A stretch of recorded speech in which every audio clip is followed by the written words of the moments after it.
Мясной союз Казахстана представляет.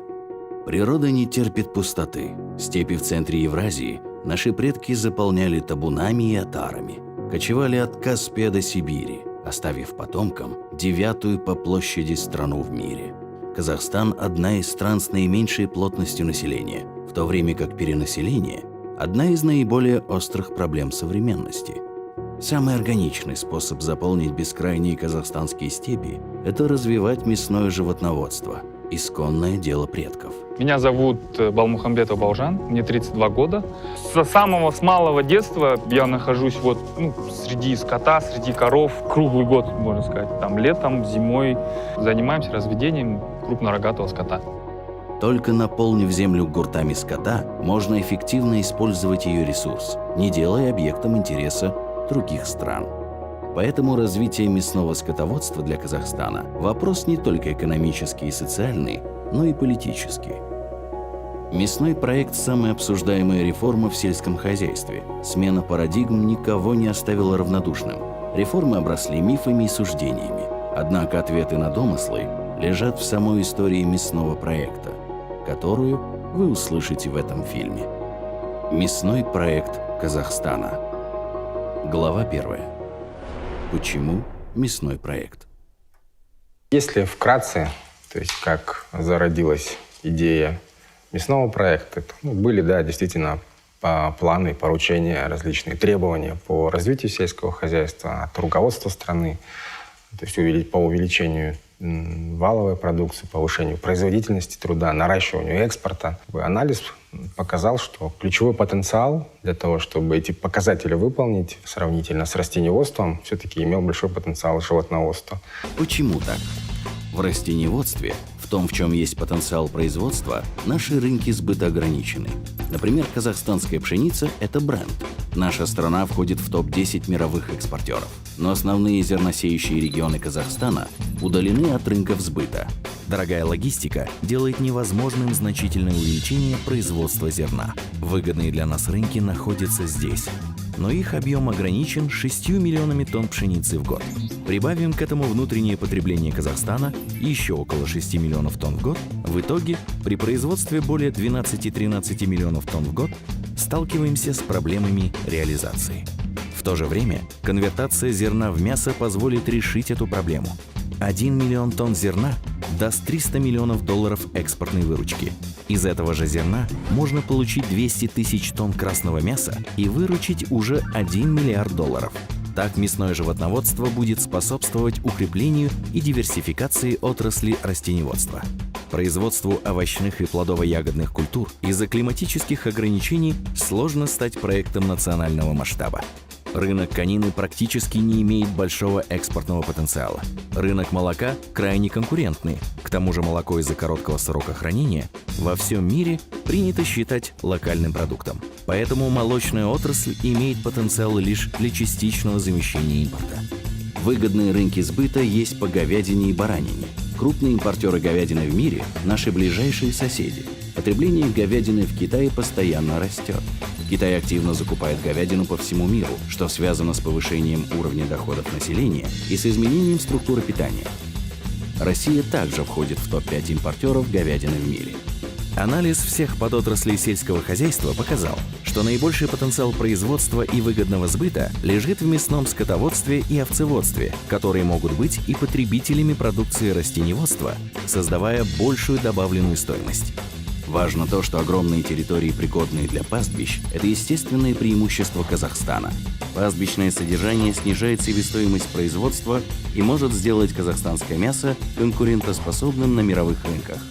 Два крупнейших рынка по соседству могут обеспечить сбыт для животноводства, а их географическая близость – еще одно преимущество для казахстанского мяса. Китай для нас был просто открытием, когда потребление и импорт говядины начало потихоньку расти с ростом благосостояния. Представьте, 1,5 миллиарда человек, каждый будет кушать на 1 килограмм больше в год. Это 1,5 миллиона тонн. Это целая Бразилия просто производит, представляете? Глава 2. Предыстория, условия и эпоха СССР. Чтобы понять логику развития мясного проекта, давайте погрузимся в историю.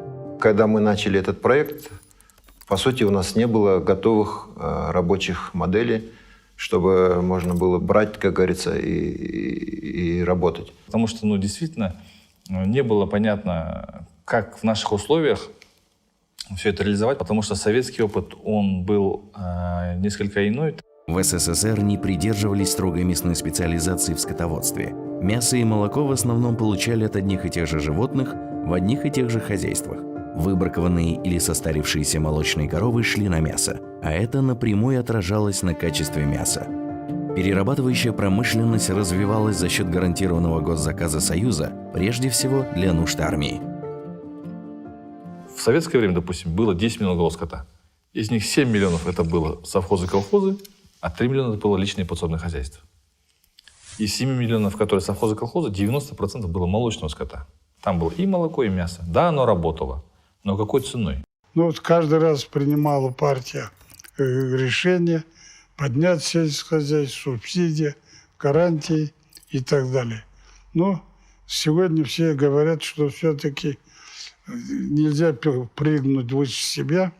Это была командная государственная форма правления. Все было в государственной собственности, и поэтому частная инициатива свои потенциальные возможности не могла проявить. Вспомните колбасные электрички, на которых советские граждане ездили в крупные города за мясной продукцией. Многочасовые очереди, пустые прилавки – это результат хронической дотации продуктов питания в СССР. К примеру, розничная цена мяса в конце 1970-х годов была в 2-3 раза ниже себестоимости его производства. Сдерживание цен и низкая эффективность сельхозпредприятий вели к товарному дефициту и импорту в СССР продовольствия. В конце 80-х он достиг исторического максимума. Объем импорта мяса и мясопродуктов постоянно рос. В 1991 году Советский Союз стал крупнейшим импортером мяса, закупив 1,2 миллиона тонн. Глава 3. 90-е. Постсоветское наследие. Развал Союза болезненно сказался на ситуации в сельском хозяйстве. Работавшая в плановой экономике система столкнулась с рыночными реалиями и развалилась. Наше сельское хозяйство было составной частью сельского хозяйства Союза. И мы вместе работали с ними. А когда все разошлись, тогда у нас стало сложно с экспортом. После развала СССР в отсутствие централизованного закупа произошло падение спроса на мясную продукцию Казахстана, что привело к болезненному снижению цен на продукцию животноводства. В этих условиях произошел катастрофический сброс поголовья. Бараны использовали как разменную монету. Долги покрывали, дарили, продавали за бесценок. Поголовье перешло от профессиональных управленцев сельского хозяйства, коими были совхозы и колхозы, через приватизацию в частные подворья, ЛПХ, личные подсобные хозяйства. Если в советское время 85% скота содержалось в организованных хозяйствах, то к 2010 году наоборот, 82% КРС находилось в собственности ЛПХ. Что это означало? Скотом не занимались профессионально. Вопросы правильных рационов кормления, генетики, ветеринарии, технологии убоя для ЛПХ были неподъемны. Производство стало кустарным. Скот вытаптывал земли вокруг села, а это вело к деградации земель. Распределение земель шло без учета отгонного животноводства и усугубляло проблемы. В СССР спрос на племенных животных был гарантирован и регламентировался директивно. С развалом Союза разорвались и связи между заказчиками-фермерами, на то время совхозами и колхозами, и племхозами. Та структура ведения племенного дела, которая была до 2010 года, она, безусловно, с рыночным механизмом мало стыковалась. Поэтому многие племенные хозяйства продавали свой скот, и он был не востребован. Не было таких механизмов, которые бы позволили руководителям этих хозяйств не сдавать этот скот, не продавать его по тем дешевым ценам. Субсидии шли напрямую в племенные хозяйства, в племенные заводы. Удешевленная племенная продукция она шла прямиком на мясокомбинаты. Были эффективные сделки, и то есть образовалась огромная пропасть между племенными хозяйствами и товарными хозяйствами. При этом, как ни парадоксально, племенное хозяйство, количество племенных хозяйств, оно росло как на дрожжах. Количество племенных хозяйств выросло почти в 10 раз, при этом количество племенного скота сократилось более чем в 10 раз. То есть мы в 2010 году по уровню наличия поголовья основной нашей породы казахской белоголовой находились ниже уровня 50 года. От общего поголовья КРС доля племенного скота составляла всего лишь 2,9%. Причем этот племенной скот был низкого качества. Специально выведенная порода казахская белоголовая вместо развития теряла свою продуктивность и другие полезные качества. Все это привело к стремительному ухудшению генетики, инбридингу товарного стада и падению среднего уровня убойного веса животного до 154 килограмм. Кризис переживала и ветеринария. Ну, по ветеринарии, это мое мнение, безусловно, конечно, с развалом старого хозяйственного механизма и с внедрением рыночных отношений получился определенный вакуум в этом направлении. И этот вакуум был прежде всего связан с тем, что слабая была учетная политика движения по крупнорогатому скоту и вообще по скоту. И движение скота по регионам стало бесконтрольное. Тем самым многие животные, которые были заражены, они попадали в регионы, которые были благополучные, происходило перезаражение. Пробелы в работе системы привели к тому, что случаи заболевания людей бруцеллезом и другими болезнями, передаваемыми от животных, увеличились. Регулярные повсеместные вспышки такой особо опасной болезни, как ящур, стали обыденной вещью. У нас были полностью закрыты ранее существовавшие ветеринарные станции, ветеринарные пункты. Село осталось без ветеринара. Работали лицензиаты, которые по конкурсу выигрывали определенный регион на уровне сельского округа. 82% крупного рогатого скота в 2010 году приходилось на ЛПХ. И только 18% на организованные хозяйства, на фермеры. И по задумке реформаторов на тот момент планировалось, что на этот рынок придут частные ветеринарные пункты, частный ветеринарный бизнес и начнет за счет платных услуг оказывать услуги ветеринара населению. Но здесь закралась ошибка, что личные подворья, они были неплатежеспособны и не могли платить за услуги ветеринара. Соответственно, частный ветеринарный бизнес не развился. И в части ветеринарии село опустело. И возникла ситуация, когда ветеринарные врачи, работая на селе, как лицензиаты, они имели ограниченную, так скажем, ответственность за проведение ветеринарных услуг.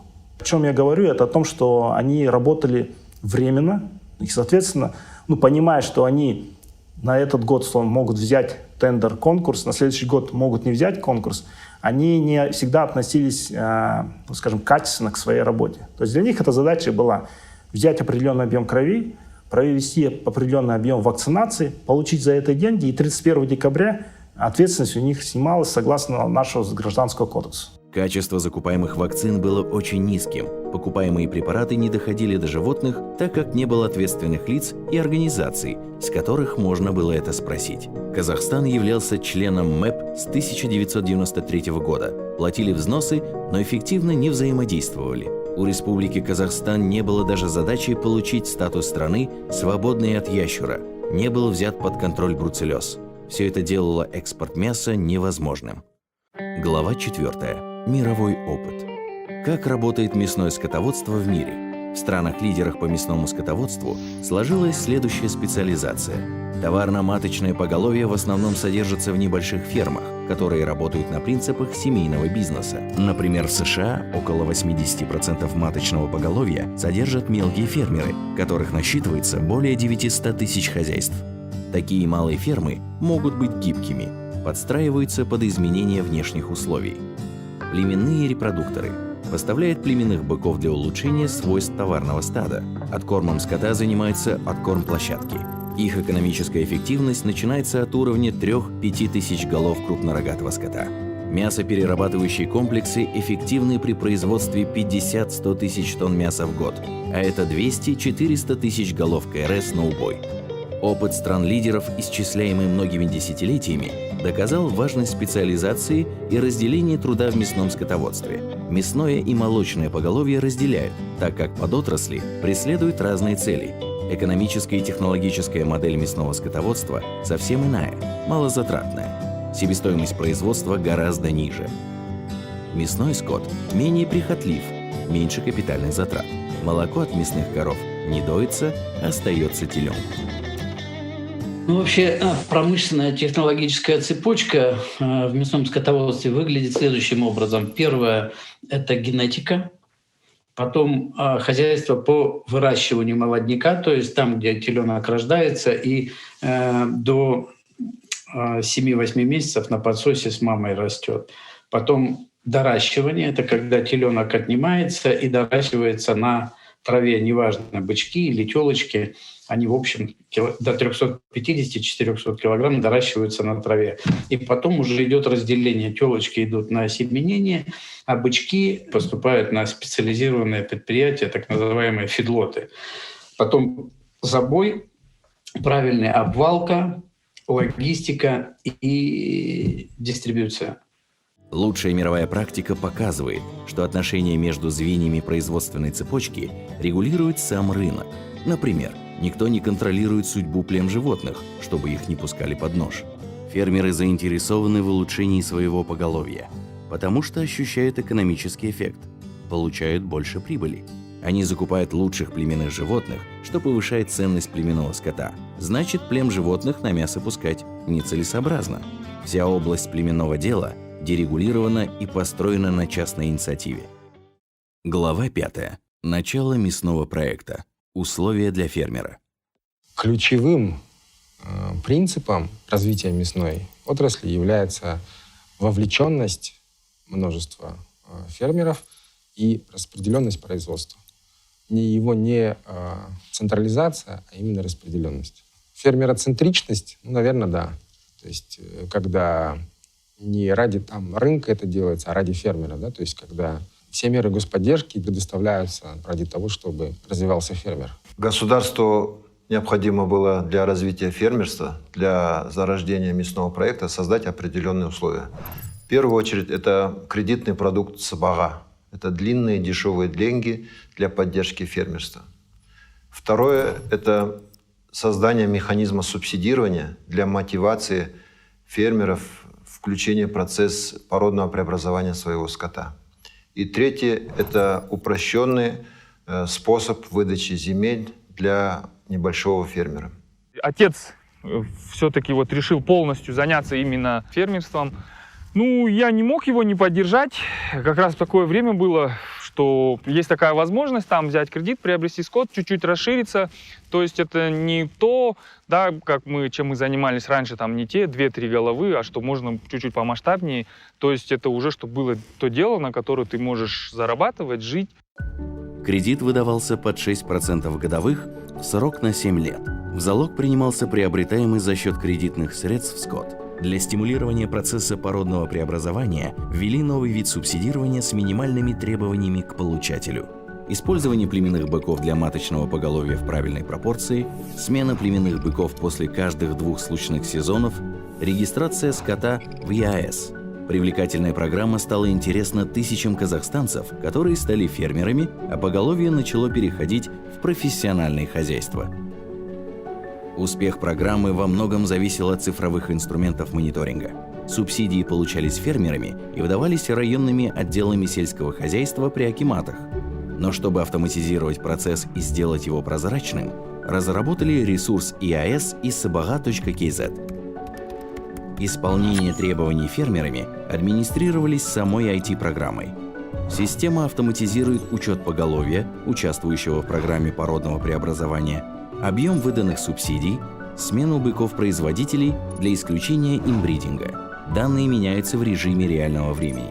В 2021 году 42% всего маточного поголовья КРС в стране участвует в программе породного преобразования. Глава 6. Производственная цепочка мясного животноводства. Специализация. Помимо фермеров, которые занимаются товарным маточным поголовьем для отрасли, нужны и другие элементы – племенные репродукторы, откорм-площадки и мясоперерабатывающие комплексы. Казахстану важно было отойти от малоэффективного натурального хозяйства и внедрить специализацию, как у мировых лидеров. Программа породного преобразования – часть мясного проекта, имеет научное обоснование и базируется на законе Менделя. Есть такой биолог Григорий Мендель. Он изобрел свои определенные биологические законы о передаче наследственных признаков от родительской особи к потомству. И на основе вот этих биологических законов был изобретен такой зоотехнический метод породного поглотительного преобразования. То есть суть его заключается в том, что каждый раз, используя хорошие родителя, можно постепенно его качество передавать потомству. На это была и нацелена вся программа, так как учетом низкой генетики нашей, заниматься животноводством в нашей стране было бы невыгодно. 154 килограмма в 3 года бычка, это никаких доходов, никаких прибылей. Задача была добиться, чтобы бычок в 18 месяцев достиг стандартного кондиционного веса 220-225 килограмм. Такой стандарт? Да, там такой стандарт. Кроме того, закон Менделя имеет самое прямое экономическое значение. Вот так выглядит помесь племенной и беспородной особи, а обычный беспородный КРС – так. Если скот не набирает требуемый живой вес 450-500 кг к возрасту 15-18 месяцев, то затраты на его содержание превышают доходы от его реализации. Со времен Советского Союза, наверное, не завозили быков, не меняли, то есть не обновляли кровь. И вот это вот все кровосмешение, то есть я даже вот в своем с самого детства я не помню, допустим, чтобы у нас были прям такие хорошие бычки какие-то или хорошие телочки. Они там, до определенного этого дорастают, до определенного веса, до определенного роста. Ну и все, в принципе. От племенного быка теленок ему достаточно год, чтобы, допустим, А от такого обычного, не племенного, от, вот как я говорю, дворняги, его надо содержать 2 года, допустим. Естественно, есть разница. Именно чтобы доходы фермера превышали его затраты на содержание скота, породное преобразование стало обязательным условием мясного проекта. Были изменены некоторые правила по субсидированию, по использованию этого племенного скота, и он наконец-то пошел, вместо того, чтобы идти на мясокомбинаты из крупных племенных хозяйств, как-то раньше было, а он пошел в товарный скот. Фермеры начали получать субсидию за использование племенного быка. Соответственно, от этого племенного быка получался хороший приплод, который на 50-100 килограмм давал больше мяса. Представляете, какой эффект? У нас в среднем на убой идет около 2,5 миллиона голов ежегодно. То есть вот 2,5 миллиона увеличите на 20 килограмм, то это получите 50 миллионов килограмм или 50 тысяч тонн мяса, которые просто мы получили за счет улучшения генетики. То есть его не было. Это те же животные, только уже улучшенные. У нас продукцию никто не покупал первые 2 года. Они говорят, а мы не знаем такого, мы хотим вот местное что-нибудь, красное, чтобы цветом было. Где-то вот ваши черные какие-то, говорят, странные, они говорят, дикие, там они болеют, они говорят, мы не будем покупать. И мы были вынуждены бесплатно раздавать в аренду быков. Когда я привез этих быков там на КАМАЗах, куча там просто от этих людей собралась. Когда увидели этих быков, они по 700 килограммов весом, вот такие здоровые там, и они прям глаза горели, залезали в кузов, говорят, это мой бык, давай делить между собой. Я говорю, всем хватит, стоп, всем хватит. Со стартом мясного проекта спрос на племенной скот резко возрос. Этот спрос не могло удовлетворить местное племенное поголовье, так как его было попросту мало. Дефицит племенных быков на местном рынке свел бы на нет все усилия, а взлетевшие на них цены дискредитировали бы программу. Прогнозируя это, нужно было насытить рынок племенным скотом. Из этой потребности родилась программа импорта племенного поголовья – 60 тысяч голов за 5 лет. И, конечно, 60 тысяч – это меньше 1% общего поголовья Казахстана. И, конечно, это капля в море. В импорте скота поставим 2 акцента. Импортировали племенное маточное поголовье. 90% от всего импортированного скота. Импортом занимался бизнес, а не государство. Давайте посмотрим, какие задачи выполнял импортированный скот. Львиная доля импорта – племенное маточное поголовье. Этот скот использовался для улучшения генетики товарного стада. Чтобы понять эффективность потраченных средств, представьте, что Казахстан завез станки для работы, а не сами изделия. В итоге фермеры получали улучшенный приплод, который больше и быстрее прибавлял в весе, а значит, стали зарабатывать больше. Эта программа постоянно сопровождалась такими искусственными мифами, которые формировались оппонентами программы. И достаточно успешно формировались. И обыватели, то есть простое население, очень охотно верило в это. Можно главный слух отметить, что министерство якобы закупало коров и самостоятельно и предоставляло это отрасль фермерам. На самом деле не так. На самом деле какой скот покупать определял сам фермер. В программе было предусмотрено право выбора за фермером. Фермер сам выбирал, какой скот ему завозить. И мы смогли завести это ядро, генетическое ядро. И это генетическое ядро сейчас мы улучшаем для того, чтобы мы получали сюда более стандартизированный, хороший скот, который мы могли бы хорошо его откормить, а в итоге продать на мясокомбинат. И люди смогли ощутить это высококачественную говядину. Даже с учетом импорта скота, цены на племенной скот возросли. Пускать племенных животных под нож стало неразумно, как и во всем мире. Мы убрали всякие ограничения по цене. То есть убрали цену. Законодательно было закреплено, что Министерство сельского хозяйства устанавливало предельные цены для племенной продукции. Сказали, что цену определяет рынок. Эти цены практически возрастали пропорционально стоимости, которая была на тот момент у обычного скота, в 1,5-2 раза. Были проведены первые аукционы. Я думаю, многие помнят их, эти аукционы. И некоторые виды сельхозживотных, которые продавались там, быки-производители, маточное стадо, они шли по ценам в 3-4 раза дороже, чем обычно продавались на рынке. Однозначно могу сказать только то, что программа себя оправдала. Даурен тоже сказал 109 тысяч голов, но он чуть-чуть не упомянул, что всего лишь завезли 35 тысяч голов ангусов, около 35, если я не ошибаюсь. А остальное все — это приплод, полученный в Казахстане. То есть наши фермеры репродукцию наладили. То же самое по Герефордам. Породу Герефорд завезли около 12-15 тысяч голов за все это время. А 85 тысяч поголовья — это то, что сейчас уже в Казахстане само себя воспроизвело. Мы провели дерегулирование племенного дела. Мы сократили 2500 чиновников, которые сидели на шее бюджета, получали зарплату, командировочное содержание офиса и так далее. И это дерегулирование пошло на благо. Съездили за границу, увидели, как это работает в странах-лидерах отрасли, и по их подобию и образу создали ассоциации вначале, потом переименовали в палаты и отдали как раз под веянием поручения президента, отдали на самоконтроль определенные функции государства. То, что начало создание палат, импорт скота начался, это подвинуло людей, изменило психологию людей многих. Это, во-первых, пришла генетика, пришла конкуренция, и вместе с ней пришла технология. В 2012 году внесли изменения в закон Республики Казахстан о племенном деле. Саморегулирование, работа созданных палат по породам крупнорогатого скота базируется на статусе племенного животного. Его также ввели в 2012 году. Раньше было как? Были племенные хозяйства. Эту норму убрали в 2011 году, сейчас дается статус племенное животное. В чем преимущество еще? Раньше господдержку получали племенные хозяйства, а в данный момент уже господдержку получает сам фермер. Благодаря изменениям животное может считаться племенным, если соответствует определенным качествам, а не если зарегистрировано в племенном хозяйстве.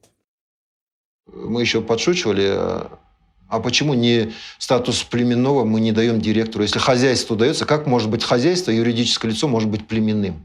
Ну, тогда и главный бухгалтер должен быть племенным, и директор должен быть племенным. В результате реформ кардинально изменилась ситуация и для местных пород КРС. Численность казахской белоголовой, аулие-кольской пород выросла в разы наряду с поголовьем импортированного скота.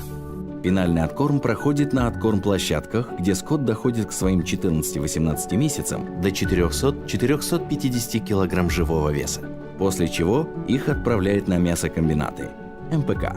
В итоге их убойный вес составляет 225 кг. Только такие сроки и технология могут обеспечить высокую эффективность, низкую себестоимость и высокое качество продукции. Было много критиков этой программы. И один из вот таких направлений или там фейк-ньюсов это было, что Минсельхоз поддерживает только крупные предприятия. На самом деле это нет, потому что если посмотреть технологическую пирамиду мясного проекта, то в основе, в фундаменте этого проекта находится мелкий фермер. Следующий уровень технологический откорм-площадки, они должны быть крупнее. Почему? Потому что оборудование технологическое, которое они применяют на откорме, оно стоит недешево, и оно не должно простаивать, и оно должно работать максимум. Появление множества откормочных площадок, там крупных, да, это для района, во-первых, новые рабочие места, но и это самое главное, это гарантированный сбыт своей продукции. Так работает во всем мире, на самом деле. Эти крупные откормочные площадки, где там, 5, 10, 20, есть 50 тысяч голов, представляете? У нас же в стране на период начала проекта мы наблюдали откорм-площадки, которые субсидировались Минсельхозом, от 50 голов. 50 голов, ну какой коромораздатчик на него купишь? А для чего нужны технологичные и эффективные откорм-площадки? Только тогда, когда они могут быть эффективными, продуктивными, прибыльными, только тогда они могут дать справедливую рыночную цену для небольшого фермера. У нас задача, прежде всего, возрождать фермерство. У нас задача, чтобы вот эти небольшие фермеры, их появилось много и много. С началом мясного проекта МСХ начала изменять действовавшие на тот момент инструменты стимулирования – субсидии, чтобы укрупнить откорм-площадки. Постепенно требования возрастали от минимальных 1000 голов единовременного содержания до 5000 голов. Как итог, сейчас построены и работают откорм-площадки на 10, 15, 20 тысяч голов КРС. Эти возросшие требования были внедрены заботой о фермерах, но критиками мясного проекта преподносились обществу как предпочтение Минсельхоза в субсидировании только крупных сельхозпредприятий. Многие задают вопрос вообще, для чего нужны откормочные площадки? Для фермеров это рынок сбыта определенно. То есть это предприятие, которое находится, допустим, рядом с тобой, там 100-200 километров. Ты знаешь, что всегда там покупают скот по какой-то там рыночной цене, причем это вы партнеры, вы рядом находитесь, у вас не будет никаких обманов. Мы создаем такие необходимые условия для фермеров, чтобы благоприятные условия, чтобы им интересно сюда приезжать. Рыночные цены – это в первую очередь, потом комфортные условия сдачи. Именно все должно быть прозрачно и честно. Люди это видят, и они сами едут сюда сдавать скот. Потому что раньше как они скот сдавали?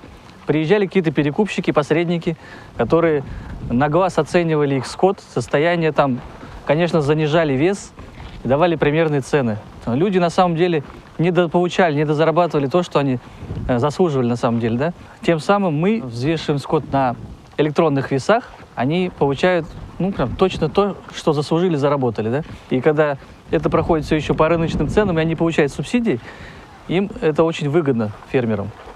Чтобы племенной скот был доступнее, для фермера организовали ряд инструментов, в том числе кооперацию фермера и откорм-площадки на основании аренды племенных быков. Затем полученный приплод фермер сдает на ту же откорм-площадку. Государство применяло программу стимулирования, так называемую аренду быков, которая давала сразу же потрясающий эффект. То есть телята к отъему в первые 200 дней это был минимум 50 килограммов плюс к обычной, к стандартной ситуации. Когда они почувствовали плюсы от применения высококлассных быков, я уже столкнулся с тем, что мне руководитель управления сельского хозяйства в Актюбинской области показал письмо от сельчан, что если в этом году не дадите быков, то мы будем писать в прокуратуру.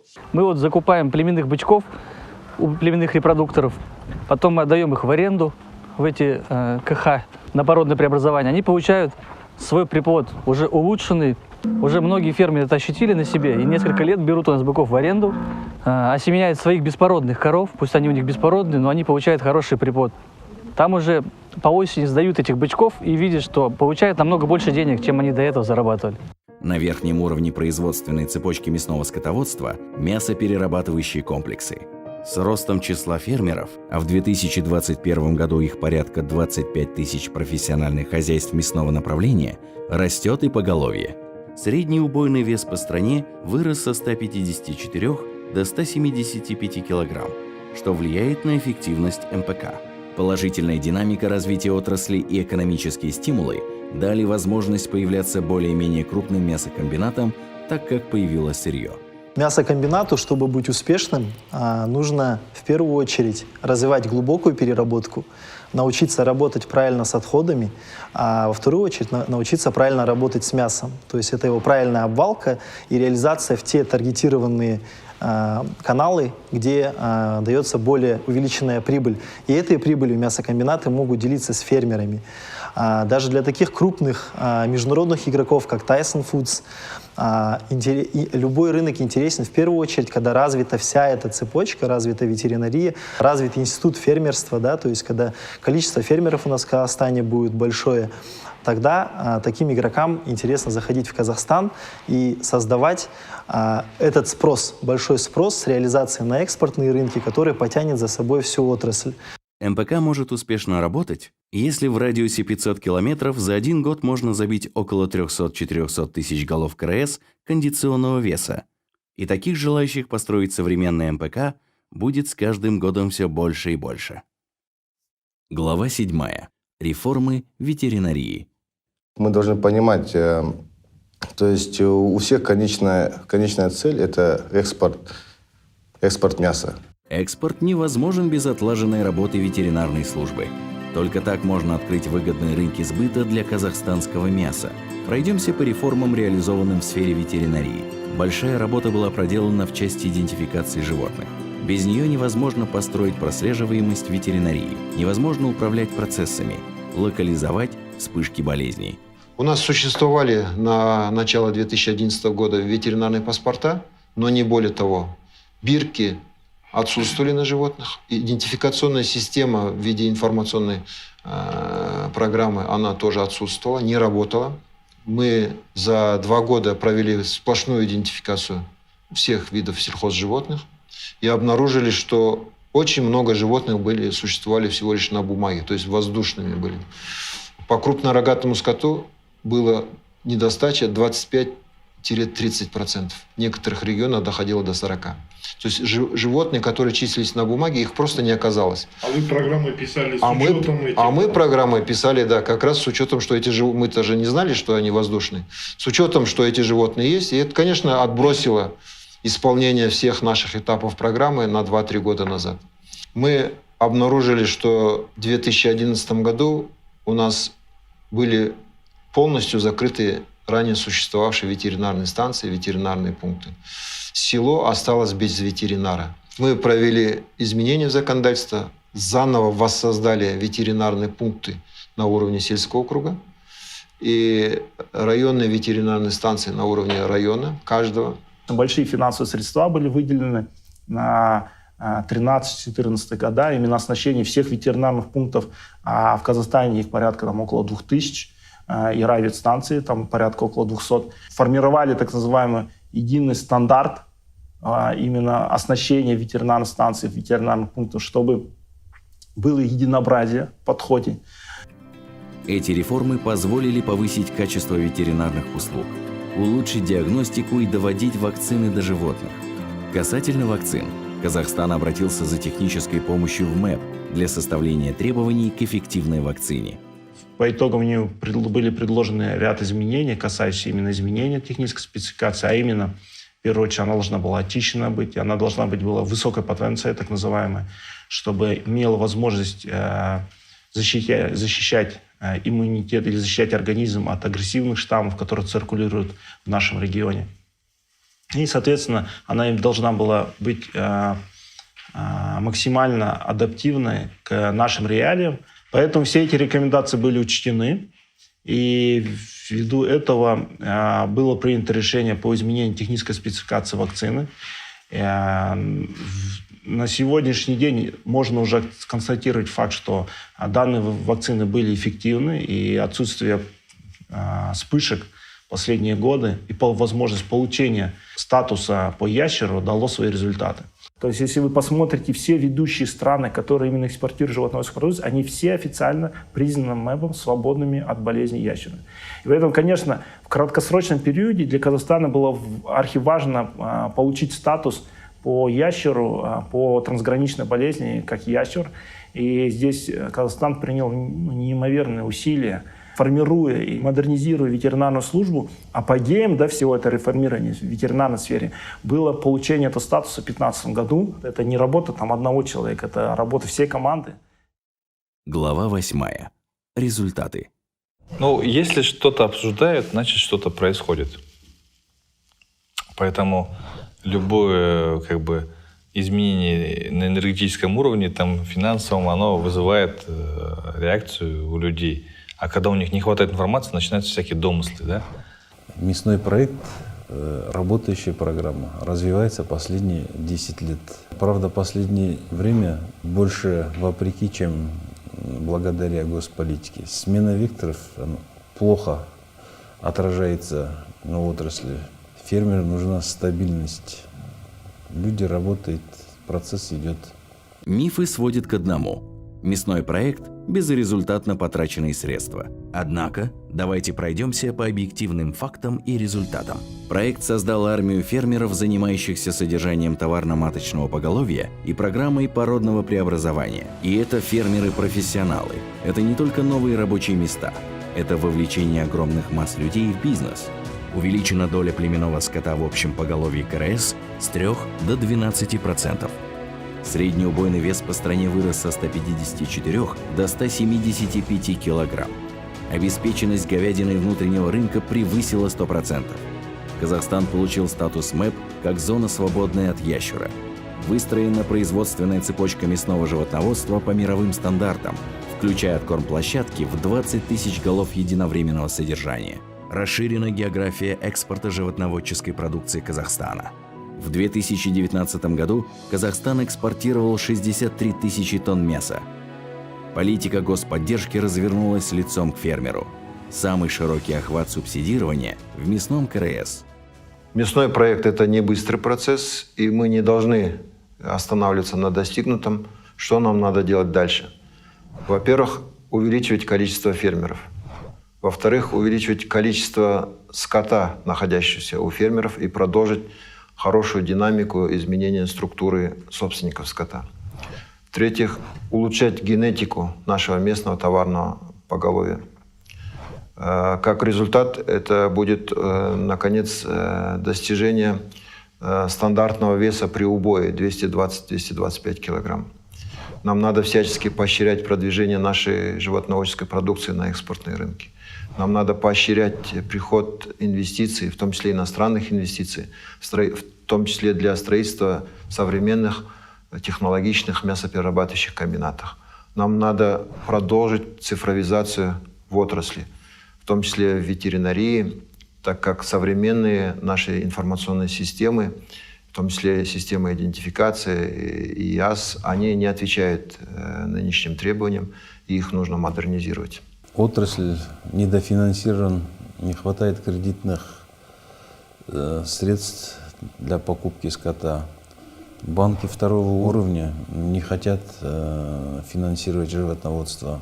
Нужны льготные кредиты, чтобы каждый казахстанец смог стать предпринимателем. Да? Мясной проект – это национальный проект, потому что дает возможность тысячам людям стать бизнесменами, предпринимателями, работать на себя. Проект позволит заполнить пустующие пастбища. Проект может разгрузить инфраструктуру городов. Проект может стать локомотивом экономики страны. Именно об этом в 2012 году в своем послании народу Казахстана говорил Елбасы. Для отрасли нужны корма, техника, заводы, логистика и многое другое. Это дает мультипликативный эффект. Что такое мясной проект для каждого казахстанца? Это реальная возможность стать полноценным бизнесменом, расти, развиваться, передавать свое дело детям, причем с минимальными такими затратами и входными данными. Фермерство – это, наверное, огромное счастье, да. Это счастье быть фермером, потому что вы наедине с природой, да, вы работаете, и все зависит от вас именно, да. И мы видим, что сейчас именно время фермеров, да, мы приходим и торгуемся с ними, мы говорим, некоторые предлагают больше, да, цену, тот же самый Узбекистан, и мы радуемся, потому что на самом деле, благодаря этой цене, его статус начинает повышаться, и он начинает зарабатывать деньги. Много людей вовлечено в это. Я думаю, это залог успеха всего сельского хозяйства, что отрасль будет развиваться именно за счет мелких фермеров. Что для меня фермерство, в принципе, все. Сейчас это то, на что мы живем. Вот именно здесь, даже в какое-то простое фермерство, там вводят какие-то инновации, еще что-то. Охота в этом во всем участвовать, там различные программы. Хочу просто развиваться здесь дальше, и я вижу в этом перспективу. И то, что, да, действительно, можно на это жить, в принципе, неплохо зарабатывать. Уайымға салынба,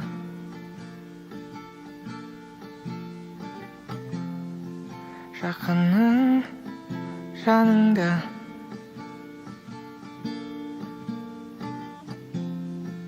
жүрек жолын таңдата,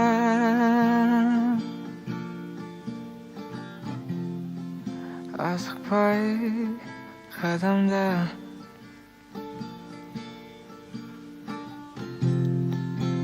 Bir mənisi buladı,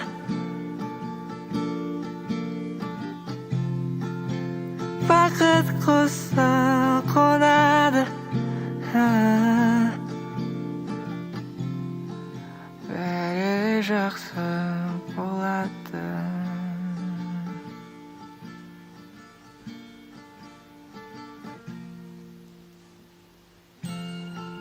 Таң атты Körümde,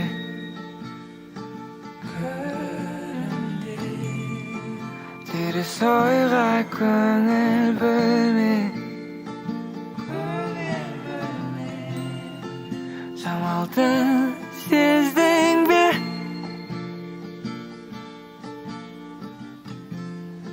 Sıypap ötken bütünü.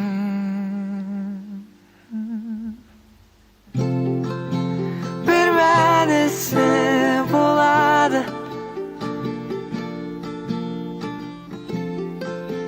vakit құсы қонады,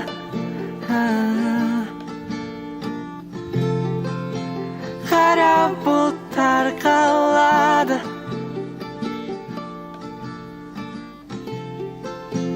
бір мәнісі болады.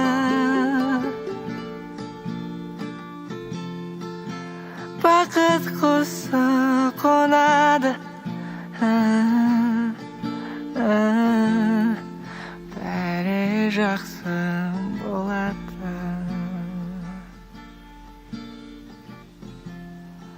Бәрі жақсы